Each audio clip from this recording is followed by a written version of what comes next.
সৰস্বতী পূজাৰ আগত ছাত্ৰ-ছাত্ৰীয়ে নিজৰ পাঠ্যক্ৰম, কলম ইত্যাদি দেৱীৰ প্ৰতিমূৰ্তিৰ ওচৰত থৈ পূজা কৰে, লগতে হালধীয়া সাজ পিন্ধি দেৱীক আদৰেৰে সম্ভাষণ জনায়।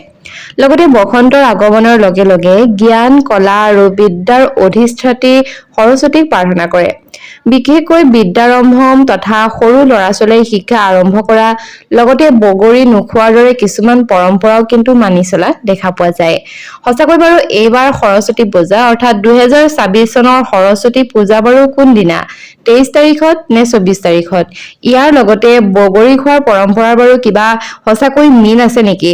এই সন্দৰ্ভত কিছু কথা আজিৰ এই ভিডিঅ'টিৰ জৰিয়তে আপোনালোকৰ ওচৰলৈ লৈ আহিছো। গতিকে ভিডিঅ'টি স্কিপ নকৰাকৈ শেষলৈকে চাই থাকিব আৰু যদিহে এতিয়াও আমাৰ চেনেলটি ছাবস্ক্ৰাইব কৰি ৰখা নাই তেনেহলে নিশ্চয়কৈ চেনেলটি ছাবস্ক্ৰাইব কৰি কাষত থকা বেল আইকনটো প্ৰেছ কৰি থব, যাতে নতুন নতুন ভিডিঅ'ৰ নতুন নতুন আপডেটসমূহ খুব সোনকালে আপোনালোকৰ ওচৰলৈ গৈ থাকে। তেনেহলে পলম নকৰি বলক আজিৰ এই ভিডিঅ'টিৰ মাজভাগলৈ আগবাঢ়ো। প্ৰথমতে যিহেতু সৰস্বতী পূজালৈ আৰু বেছি দিন নাই, গতিকে কিছুদিনৰ পাছতে উলহ মালহেৰে পালন কৰা হ'ব সৰস্বতী পূজা। কিন্তু 23 জানুৱাৰী নে 24 জানুৱাৰীত পালন কৰা হ'ব সৰস্বতী পূজা? বলক প্ৰথমতে সেই সন্দৰ্ভত জানি লওঁ। সনাতন ধৰ্মত মাঘ মাহৰ বিশেষ তাৎপৰ্য আছে আৰু এই মাহত পালন কৰা সকলো উৎসৱ আৰু উদযাপন অতি গুৰুত্বপূৰ্ণ বুলি গণ্য কৰা হয়।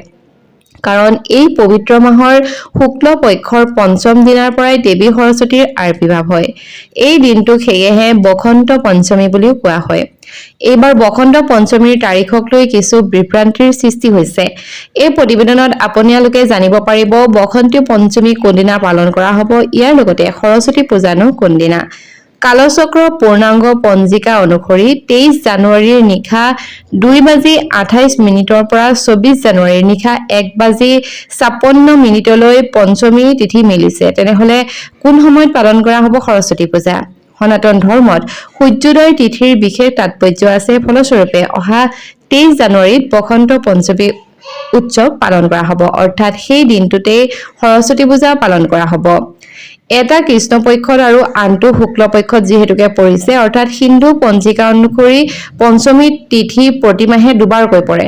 কিন্তু মাঘ মাহৰ পঞ্চমী তিথিক অতি গুৰুত্বপূৰ্ণ বুলি গণ্য কৰা হয়, কাৰণ এই দিনটোতেই জ্ঞান বিদ্যাৰ দেৱী সৰস্বতীক পূজা কৰা হয়। গতিকে এইবাৰ মাঘ মাহৰ পঞ্চমী তিথি অৰ্থাৎ 23 জানুৱাৰী শুক্ৰবাৰৰ দিনটোতে জ্যোতিষ বিজ্ঞান অনুসৰি যেতিয়া মানুহৰ ৰাহুৰ দশা চলি থাকে নাইবা জ্ঞান বুদ্ধি বিৰূপ পায়, তেতিয়াই সৰস্বতী পূজা কৰিবলৈ দিয়া হয়। জ্যোতিষ বিজ্ঞান অনুসৰি সৰস্বতী পূজাই জ্ঞান বুদ্ধি বিকাশত সহায় কৰে আৰু বিভিন্ন অশুভ গ্ৰহৰ প্ৰভাৱত যেতিয়া সঠিক সিদ্ধান্ত গ্ৰহণ কৰিব পৰা নাযায়, তেতিয়া বা অন্য বহু বাধা দূৰ কৰাত সৰস্বতী পূজা কৰি ফল লাভ কৰা দেখা যায়। সৰস্বতী পূজাৰ দিনা আপোনালোকে কোনবোৰ ৰীতি নিয়ম পালন কৰি চলিব লাগে নাইবা কোনবোৰ নীতি নিয়ম যদিহে পালন কৰি চলে তেনেহলে আপোনাৰো খুব বেছি শুভ ফল লাভ কৰিব, সেই কথা বলক জানি লওঁ। প্ৰথমতে হৈছে সৰস্বতী পূজাৰ দিনা বগা চন্দন, হালধীয়া চন্দন নাইবা হালধি মিশ্ৰিত বগা চন্দনৰ তিলক ব্যৱহাৰ কৰিব পাৰিলে আপোনালোকে ভাল ফলাফল লাভ কৰিব। ইয়াৰোপৰি কেশৰ মিশ্ৰিত চন্দন নাইবা কেশৰৰ তিলক ব্যৱহাৰ কৰিব পাৰে। সৰস্বতী পূজাৰ দিনা মাক সদায় হালধীয়া প্ৰসাদৰ ভোগ প্ৰদান কৰিব লাগে। পূজাত দেৱী মাক হালধীয়া নাইবা বগা ফুল অৰ্পণ কৰিব পাৰে। পূজাৰ দিনা যিখিনি বস্তু সদায় আমি ব্যৱহাৰ কৰো, যেনে কলম, পেঞ্চিল, বহী, কিতাপ ইত্যাদি ভগৱান দেৱীৰ ওচৰত আপোনালোকে পূজা কৰক। লগতে আৰতি কৰোঁতে যা দেৱী সৰ্বভূতেষু বিদ্যাৰূপেণ সংস্থিতা নমস্তুস্তে নমস্তুস্তে নমস্তুস্তে নমঃ নমঃ এই মন্ত্ৰ আপোনালোকে গাব পাৰে। লগতে 3 বাৰ এই মন্ত্ৰ উচ্চাৰণ কৰিব পাৰে।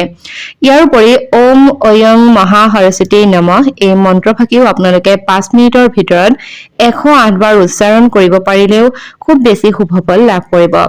লগতে প্ৰত্যেকগৰাকী ছাত্ৰ-ছাত্ৰীয়ে যদিহে এই মন্ত্ৰটো বীজ মন্ত্ৰ হিচাপে লৈ দৈনিক নাইবা সপ্তাহত এবাৰ হলেও 108 বাৰ উচ্চাৰণ কৰে তেনেহলে খুব বেছি ভাল ফল লাভ কৰিব। যিহেতুকে এইবাৰ মেট্ৰিক পৰীক্ষাও আহি আছে আৰু মেট্ৰিক পৰীক্ষা, হাই ছেকেণ্ডাৰী পৰীক্ষাৰ আগত যিসকল ছাত্ৰ-ছাত্ৰীয়ে পৰীক্ষা দিব, সেইসকল ছাত্ৰ-ছাত্ৰীয়ে এই মন্ত্ৰফাঁকি পঢ়াৰ আগতে নিশ্চয়কৈ উচ্চাৰণ কৰিব পাৰে। আগন্তুক পৰীক্ষাসমূহত যিসকল পৰীক্ষাৰ্থী অৱতীৰ্ণ হ'ব অৰ্থাৎ আগন্তুক পৰীক্ষাসমূহ যিসকল পৰীক্ষাৰ্থীয়ে প্ৰস্তুতি চলাই আছে সেইসকল পৰীক্ষাৰ্থীয়ে সৰস্বতী মাক প্ৰসন্ন কৰিবৰ কাৰণে নাইবা নিজৰ পঢ়াখিনি যাতে মনত থাকে সেয়া কৰিবৰ কাৰণে এইকেইটা নিয়ম কৰিব পাৰে। সৰস্বতী পূজাৰ দিনা পুৱা 3 বজাত উঠি গা ধুই 3:20 পৰা 3:40 ভিতৰত এখন হালধীয়া কাগজত ৰঙা কলমেৰে আপুনি নিজৰ মনৰ ইচ্ছা নাইবা আপুনি পৰীক্ষাত কি ফলাফল কামনা কৰিছে সেইটো পূৰণ হৈ যোৱা বুলি লিখিব। উদাহৰণস্বৰূপে যদিহে আপুনি কোনো প্ৰৱেশিকা পৰীক্ষাত অৱতীৰ্ণ হোৱাৰ বাবে প্ৰস্তুতি চলাই আছে তেনেহলে আপুনি সেই কাগজখনত প্ৰৱেশিকা পৰীক্ষাত উত্তীৰ্ণ হোৱা বুলি মা সৰস্বতীক ধন্যবাদ জ্ঞাপন কৰিব। সৰস্বতী পূজাৰ দিনা পুৱা সেই কাগজখন মাৰ ওচৰত অৰ্পণ কৰিব আৰু পূজাৰ পিছদিনা নিজৰ পঢ়াৰ টেবুলত থৈ দিব। অৰ্থাৎ আপুনি পৰীক্ষাত কেনে ধৰণৰ ৰিজাল্ট বিচাৰে নাইবা আপুনি কেনে হোৱাটো বিচাৰিছে সেই কথা মা সৰস্বতীৰ ওচৰত অৰ্পণ কৰিব আৰু এয়া নিজৰ পঢ়াৰ টেবুলৰ ওচৰত ৰাখি শুদ্ধভাৱেৰে তথা মনোযোগেৰে কিতাপ পঢ়িবলৈ আৰম্ভ কৰিব। দ্বিতীয়তে সৰস্বতী পূজাৰ দিনা পুৱা 7 পৰা 8 বজাৰ ভিতৰত ময়ূৰৰ পাখি আৰু 5 টুকুৰা হালধি মা সৰস্বতীৰ চৰণত অৰ্পণ কৰিব। সৰস্বতী পূজাৰ পাছদিনা সেই ময়ূৰৰ পাখিকেইটা কিতাপৰ মাজত ভৰাই থব। আনহাতে হালধিৰ সেই টুকুৰাকেইটা এখন হালধীয়া কাপোৰত বান্ধি থৈ সদায় ৰাতি শীতানত থৈ আপোনালোকে শুব। পৰীক্ষা শেষ নোহোৱালৈকে সেই হালধিৰ টুকুৰাকেইটা তেনেদৰেই থৈ দিব। এনেদৰে কৰিলে মা সৰস্বতীৰ কৃপা আপোনাৰ ওপৰত বছৰটো ভালদৰে যাব আৰু আপোনাৰ আগন্তুক পৰীক্ষা অৰ্থাৎ যি পৰীক্ষাত আপোনালোকে অৱতীৰ্ণ হ'ব সেই পৰীক্ষাত নিশ্চয়কৈ ভাল ফলাফল লাভ কৰিব। 2024 চনৰ এইবাৰ বছৰৰ আৰম্ভণিতে সৰস্বতী পূজা আৰু ঘৰে ঘৰে পূজিত হ'ব বাগদেৱী। জ্ঞান বুদ্ধি বিদ্যা আৰু শিল্পকলাৰ অধিষ্ঠাত্ৰী দেৱী সৰস্বতীৰ কৃপা জাতকে শিক্ষা আৰু শিল্পত বিশেষ উন্নতি লাভ কৰিব। এই বছৰৰ 23 জানুৱাৰীত যিহেতুকে সৰস্বতী পূজা পালন কৰা হ'ব সেইকাৰণে জ্যোতিষ গণনা অনুসৰি 4টা ৰাশিৰ জাতকৰ ওপৰত সৰস্বতীৰ বিশেষ কৃপা থাকিব। বিদ্যা বুদ্ধিত এওঁলোক শীৰ্ষত থাকে। তেনেহলে বলক জানি লওঁ কোনকেইটা ৰাশিৰ জাতক নাইবা কোনকেইটা ৰাশিৰ ওপৰত এইবাৰ সৰস্বতীৰ বিশেষ আশীৰ্বাদ লাভ কৰিব। প্ৰথম ৰাশি হৈছে মেঘ ৰাশি। মেঘ ৰাশিৰ জাতকৰ ওপৰত বিশেষ কৃপা থাকে দেৱী সৰস্বতীৰ। বাগদেৱীৰ আশীৰ্বাদৰ সৈতে নিজৰ পৰিশ্ৰম আৰু ইচ্ছা শক্তিৰ জোৰত জ্ঞান বুদ্ধিত অন্য হৰুৱাই সহজে আগুৱাই যায় মেঘ ৰাশিৰ জাতকসকল।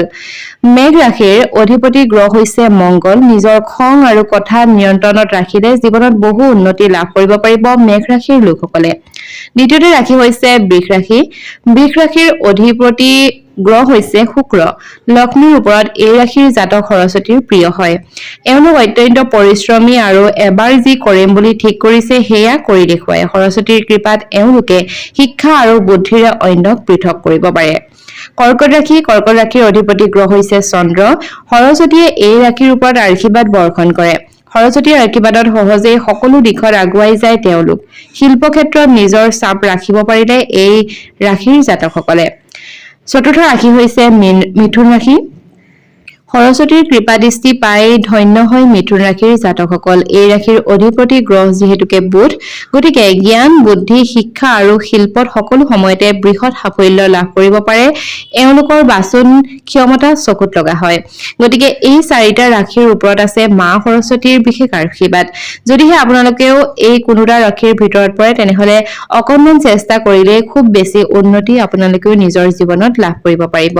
এয়া আছিল সৰস্বতী পূজাৰ বিষয়ে। যদিহে ভিডিঅ'টি চাই ভাল পালে তেনেহলে নিশ্চয়কৈ বন্ধু বৰ্গৰ লগত শ্বেয়াৰ কৰিব। আজিলৈ আহিছো, ধন্যবাদ।